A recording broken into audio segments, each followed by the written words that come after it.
क्योंकि आजकल सारा काम स्क्रीन पर ही चल रहा है। आज अपने चिंतन का आरंभ करने से पूर्व गीता परिवार की ओर से प्रकाशित 2 पुस्तकों का विमोचन मैं सब लोगों के लिए करना चाहता हूं। एक पुस्तिका का नाम है युवाओं के लिए संस्कारों की नई दिशा, युवकों के लिए संस्कारों की नई दिशा, यह एक पुस्तक है। और दूसरी पुस्तिका है जो मैं और मेरा देश, इस पुस्तिका का अंग्रेजी अनुवाद है me and my nation. Bharat माता की जय, वंदे मातरम। हम अपने विषय की ओर चलते हैं। विदुर जी ने धृतराष्ट्र के निमित्त हम सब लोगों को उपदेश करते हुए और अपने जीवन की सफलता का मार्गदर्शन करते हुए एक सुंदर बात कही। वे कहते हैं यस्य कृत्यन्न विघ्नन्ति शीतम उष्णम भयम रतिः समृद्धिर असमृद्धिर्वा सवै पंडित उच्यते। केवल 2 पंक्तियों में उन्होंने मनुष्य के जीवन की सफलता का एक बड़ा सुंदर रहस्य हम लोगों के सामने रख दिया है। हम लोग जो भी काम करते हैं, उस कार्य को करते समय हमारे आसपास की परिस्थितियां हमारे ऊपर परिणाम करती रहती है। यह परिस्थितियां कभी अनुकूल होती है, कभी प्रतिकूल होती है। आज गर्मी है, कल वर्षा थी, कभी सर्दी होती है। जिस प्रकार यह बाहर का वातावरण बदलता है, उसी प्रकार परिस्थितियां भी बदलती है। कभी अपने जीवन में बड़े सुखद प्रसंग आ जाते हैं और कभी अपने जीवन में बड़े दुखद प्रसंग भी आते हैं। ऐसी आने वाली सारी परिस्थितियां यदि हमारे कर्तव्य कर्म को प्रभावित करती होगी तो हम कभी बहुत अधिक उन्नति नहीं कर सकते। खैर, जीवन तो जी लेते हैं, लेकिन जीवन जीना एक बात है और जीवन को सार्थक और सफल बना करके जीना दूसरी बात है। सफल जीवन उनका होता है जो अपने कर्तव्य कर्म में लगे रहते हैं और उस कर्तव्य कर्म को करते समय बाहर की स्थितियों से वे प्रभावित नहीं होते हैं। कभी कभी ये स्थितियां उन लोगों को ज्यादा प्रभावित करती है जो अपने मन में ही ज्यादा अपने कर्तव्य के प्रति उत्साहित नहीं होते। छोटा बालक अनेक प्रकार के बहाने बनाता है ना, आपने देखा होगा। उसको विद्यालय में जाना नहीं है, स्कूल में जाना नहीं है, तो कभी कहता है आज कितनी बरसात है, कभी कहता है ओह गर्मी तो भयंकर है, और कभी कहता है इतनी ठंड में मैं कैसे जा सकता हूं।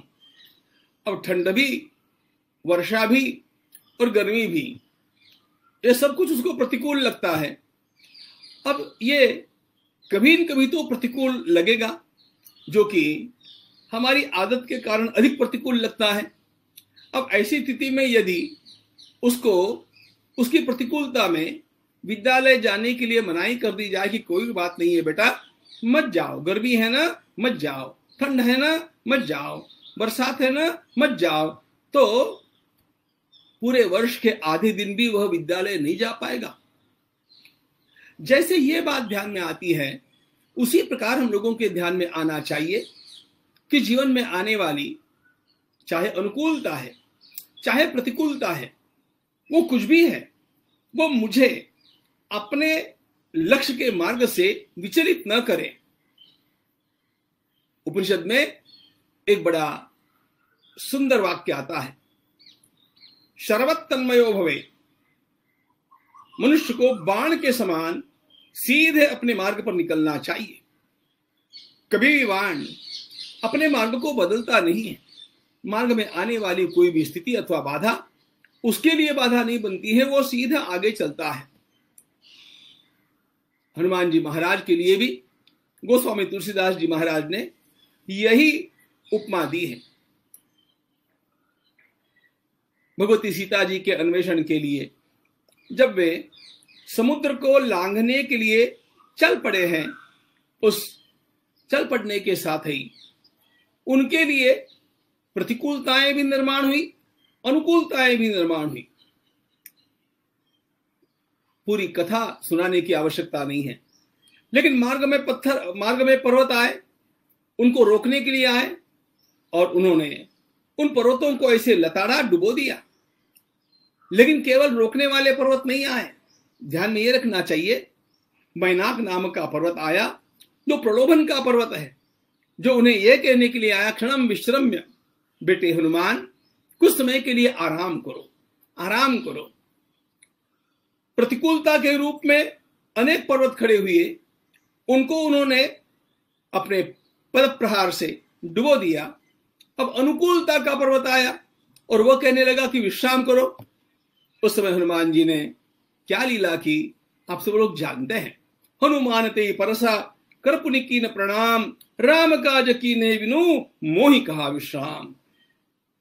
केवल आदर के साथ उस अनुकूलता के मैनाक पर्वत को, जो सुवर्ण का था और विश्राम देने के लिए आया था, स्पर्श किया, रुके नहीं, और यही कह दिया, तुरते काल कार्य कालों में अश्चाप्यति वर्तते, मेरा दिन चला जाएगा, मैं ऐसे रुक नहीं सकता हूं, पहले भगवान का काम करूंगा, तत्पश्चात सारी बातें करूंगा।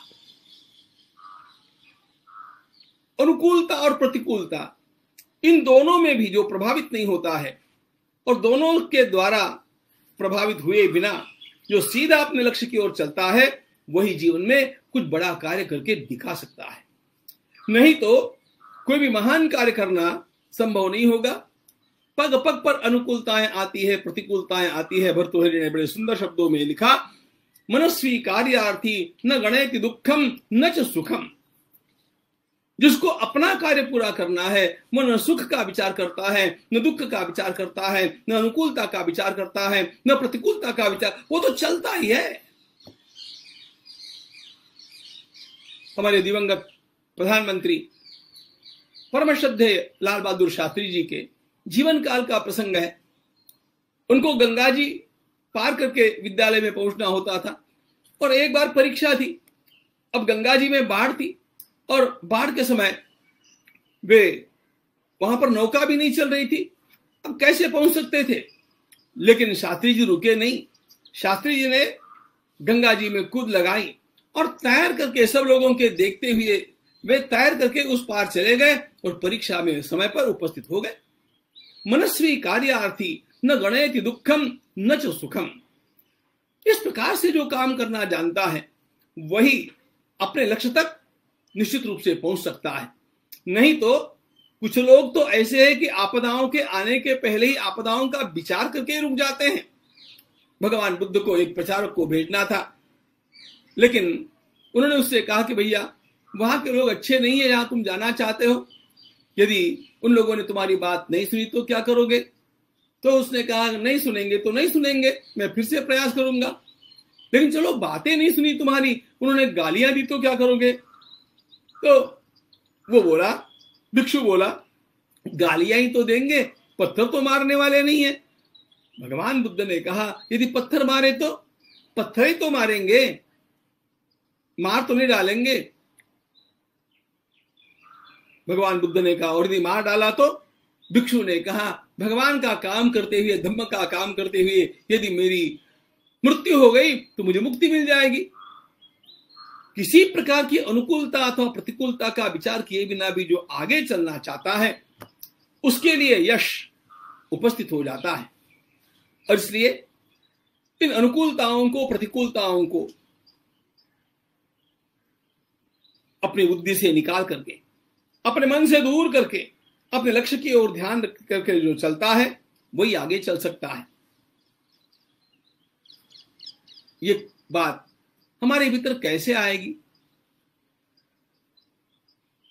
वो कौन सी शक्ति है जो शक्ति हमें अनुकूलता प्रतिकूलताओं का विचार किए बिना अपने लक्ष्य के ऊपर स्थिर कर सकती है? उसी का नाम है श्रद्धा, उसी का नाम है अपने कार्य की व्याकुलता, तीव्रता। ये व्याकुलता, ये तीव्रता जिसके भीतर होती है, अपने आप वह इन सारी बातों का विचार ही नहीं करता, नहीं, वो इन बातों का विचार कर नहीं सकता है, वह आगे आगे ही निकलता जाता है। और क्योंकि उसके मन में एक बुद्धि होती है, उसके मन में एक चिंतन होता है।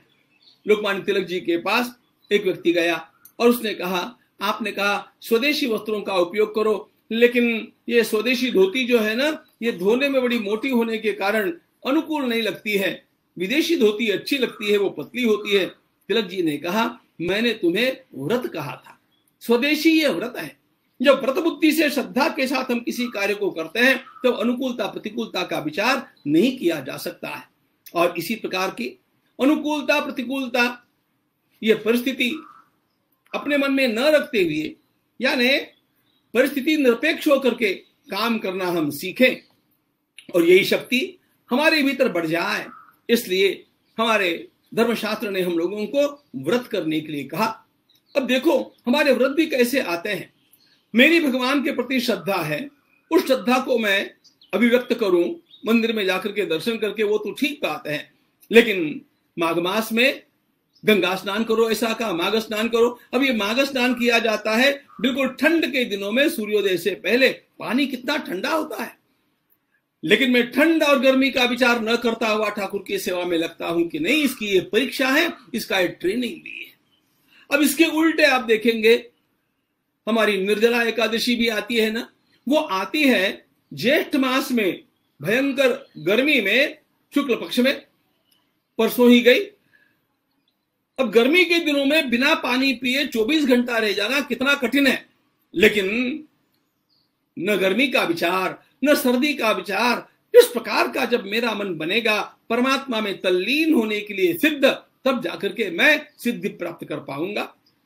यह जैसे भगवान की श्रद्धा से होता है, उसी प्रकार यह अपने कार्य पर श्रद्धा होने से भी होता है। इसलिए अपने लक्ष्य के प्रति इस प्रकार की हमारे भीतर एक जाज्वल्य श्रद्धा निर्माण होनी चाहिए कि कुछ भी हो जाए, मुझे तो ये करके रहना है, with you, without you and in spite of you.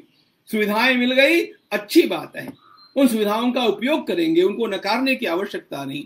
नहीं मिली, उनके बिना करेंगे, और कहीं आपत्ति सामने खड़ी हो गई तो उसको लांग करके भी हम अपना काम करके ही रहेंगे। इस प्रकार की वृत्ति जिनकी होती है, सफलता उनको मिलती है। हमारे भीतर ये जाज्वल्य भाव सिद्ध हो जाए, यही भगवान के चरणों में प्रार्थना नारायण।